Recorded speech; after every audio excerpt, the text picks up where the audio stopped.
Всем очень добрый день.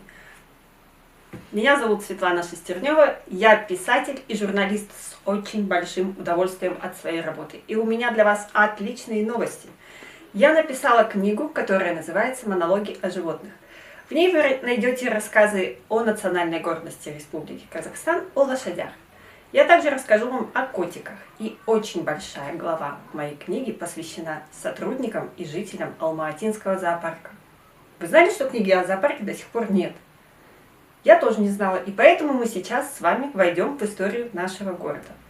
В книге «Монологи о животных» в главе о зоопарке я расскажу вам о том, с кем дружит слониха Ару, на каком языке разговаривают наши бегемоты, какую еду больше всего любит носорог, в честь кого назвали индейскую кобру Катей, а дикую свинью Людмилой Антоновной. Все, что нужно, это чтобы книга увидела свет. Для этого ее готовы сверстать в любой момент и отправить в типографию. Я прошу вас поддержать мой проект. Всем большое спасибо! Всем привет, меня зовут Сабитов Тагир, и мне 13 лет. И я очень люблю читать рассказы о животных. Я знаю, кто написал самую лучшую книгу. Ее название «Монологи о животных». Давайте вместе поможем этой книге увидеть свет.